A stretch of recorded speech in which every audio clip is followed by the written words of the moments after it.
Assalamualaikum warahmatullahi wabarakatuh. Kami dari kelompok 2 akan mempresentasikan tugas struktur data dan algoritma yang diberikan oleh Pak Taufik dengan tema studi kasus sistem antrian klinik. Ya, sebelum itu izinkan saya membacakan anggota-anggota kelompok kami, yaitu ada Ali Sogir, ada Imron Haris, ada saya sendiri Ahmad Yasir, kemudian ada Ferry Ardiansyah, lalu ada Eliati Jonia, kemudian ada Muhammad Aufa Asyauki. Baik, di sini saya akan menjelaskan latar belakang.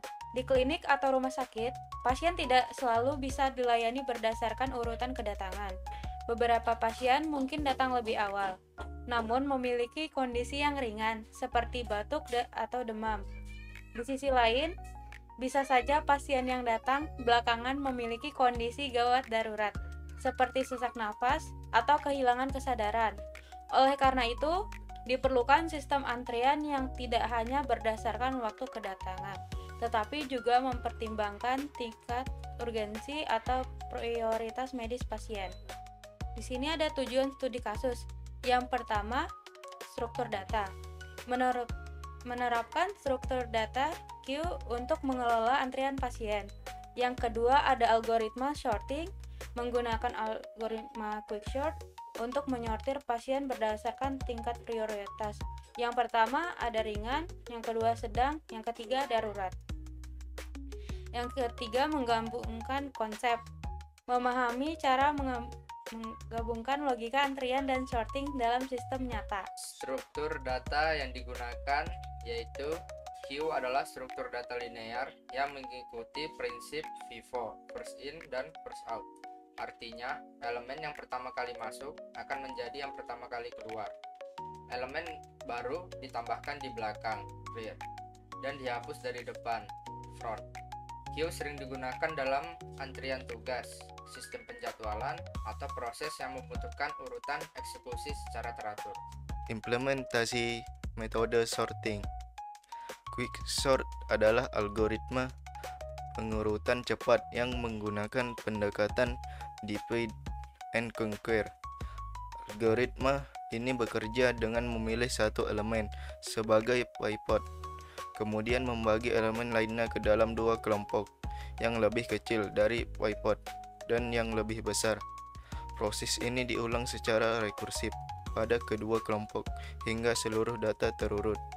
Quicksort efisien untuk data berukuran besar dan memiliki rata-rata kompleksitas waktu O n log n. Baik, di sini saya akan menerangkan flowchart sederhana dari studi kasus berikut. Dimulai dari start, lalu kita membuat antrian pasien menggunakan queue, terus input data pasien atau masukkan data pasien, terus datanya itu dimasukkan di list antrian pasien. Setelah memasukkan di sini, lanjut ke bawah, yaitu periksa pasien berdasarkan prioritas. Ketika dia tidak prioritas, maka dia langsung ke bawah, yaitu periksa pasien paling atas dari antrian pasien. Nah, ketika dia menggunakan prioritas atau menggunakan prioritas itu, lanjut ke kiri, yaitu sorting antrian pasien menggunakan quicksort. Setelah dimasukkan ke sorting antrian pasien ini, maka dia langsung ke bawah, yaitu diperiksa lagi. Periksa pasien paling atas dari antrian pasien. Dan setelah melakukan ini, maka tujuan akhirnya sudah selesai. Oke, selanjutnya di sini ada contoh kelas dari Q. Nah, kelas Q ini berisi fungsi-fungsi dari kelas tersebut. Yang pertama ada fungsi membuat item ya, atau Q tersebut yang berupa list, dan fungsi mengecek apakah queue tersebut kosong yang akan return sebuah boolean. Lalu ada fungsi enqueue untuk menambahkan item ke daftar. Lalu ada fungsi dequeue untuk mengambil item dari queue tersebut yang paling depan. Lalu ada fungsi size mengecek jumlah item dalam daftar. Selanjutnya ada contoh fungsi quicksort. Nah, di sini kita menggunakan algoritma quicksort untuk studi kasus kita. Di sini ada mengecek panjang dari array kita. Di Jika kurang lebih satu, kurang sama dengan satu, maka nge-return. Gak usah di sorting karena itemnya cuma satu. Jika else, maka membuat pivot. Pivotnya ini menggunakan array indeks yang 0. Jadi itemnya pivotnya adalah item nomor satu. Lalu sini ada left sama dengan list kosong, right list kosong. Nah, di sini ada dua tipe. Yang pertama ada tipe ascending dan descending. Kalau ascending ini dari yang terkecil hingga terbesar, sedangkan descending dari besar terkecil. Nah, kita akan yang tipe ascending aja.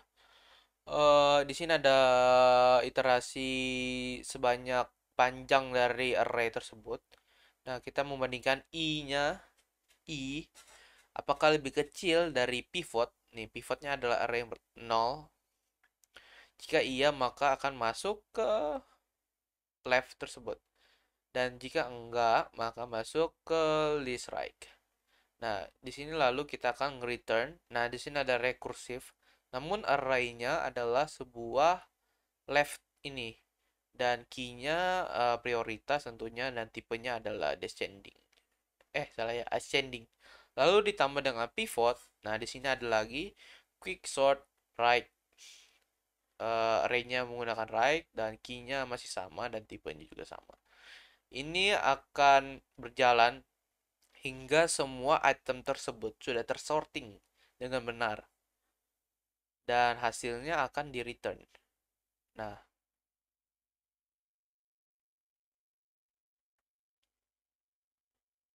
kalau untuk yang descending, perbedaannya adalah cuman jika array i-nya lebih kecil dari pivot, maka akan dimasukkan sebelah kanan.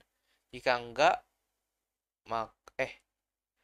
jika lebih kecil, jika iya maka dimasukkan sebelah kanan, jika enggak maka dimasukkan sebelah kiri.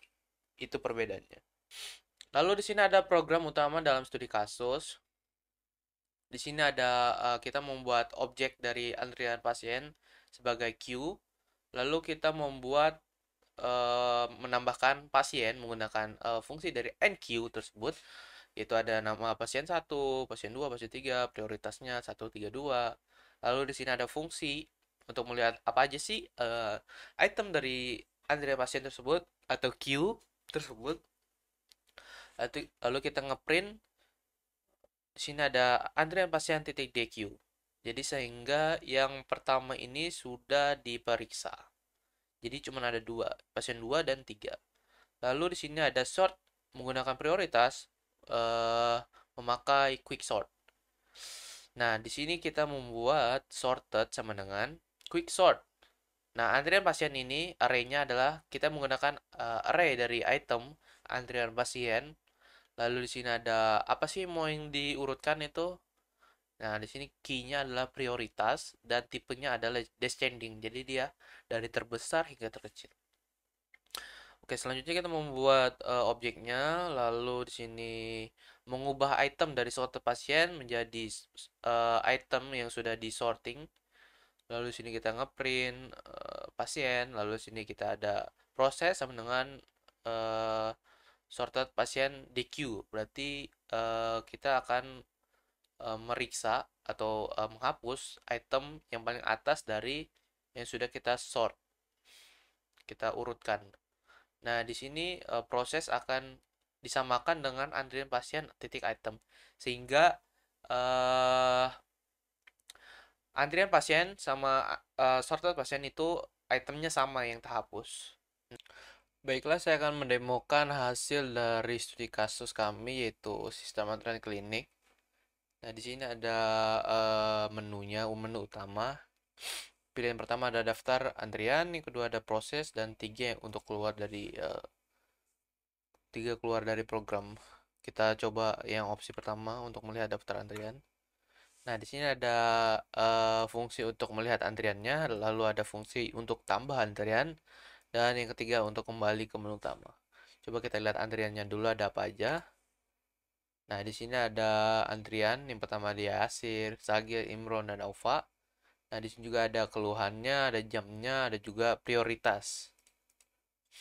ini tidak terurut ya. Jadi dia menambahkan yang paling dari paling belakang. Nanti kalau kita tambahkan nanti akan nomor 5, nomor 6. Coba kita tambahkan ya di sini. Kita masukkan namanya siapa? El Yati mungkin. Jam 20. Salah. Jam 20 mah. Keluhannya adalah mah dan prioritasnya adalah 2. Nggak usah lanjut. Mari kita lihat lagi daftarnya.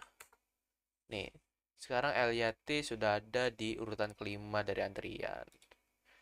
Nah, coba kita kembali ke menu utama untuk proses antrian. Periksa antrian maksudnya.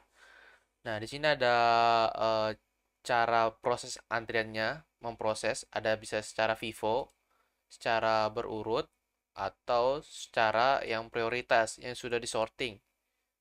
Coba kita yang FIFO dulu ya. Nah, di sini kita akan proses pasien. Tentunya yang akan diproses adalah Yasir dahulu. Di sini lalu ada Sagir dan seterusnya. Coba kita proses secara terurut. Pasien sudah diperiksa atas nama Yasir. Coba kita periksa lagi ya. Nah, di sini kan belum ada. Yasir sudah terperiksa. Jadi sisa Sagir, Imron, Aufa, dan Eliati. Coba kita periksa lagi di sini. Oke. Pasien sudah diperiksa atas nama Sagir. Ingin lanjut nggak? Enggak. Nah, kita akan cobain yang secara prioritas. Di sini ada 2 pilihan, pilihannya dari terkecil hingga terbesar atau terbesar hingga terkecil. Kita cobain terbesar dan terkecil aja di sini. Nah, di sini ada yang paling besar adalah Imron, prioritasnya 3 dengan keluhan muntah darah. Lalu ada Eliati, keluhannya mah dan prioritasnya adalah 2. Nah, coba kita periksa pasiennya. Oke, yang terpisah di sini adalah Imron karena dia paling atas dari antrian yang sudah disorting. Coba kita periksa lagi. Nah, sekarang sisa 2 aja. Sisa Eliati ya, dengan prioritasnya 2. Nah, kita kembali aja karena sudah selesai. Kembali ke menu utama dan 3. Dan keluar dari program. Oke, terima kasih sudah mencoba. Sekian saja itu dia demonstrasi dari program kami. Ya, sekian dari presentasi kami kelompok 2. Kurang lebihnya kami mohon maaf. Assalamualaikum warahmatullahi wabarakatuh.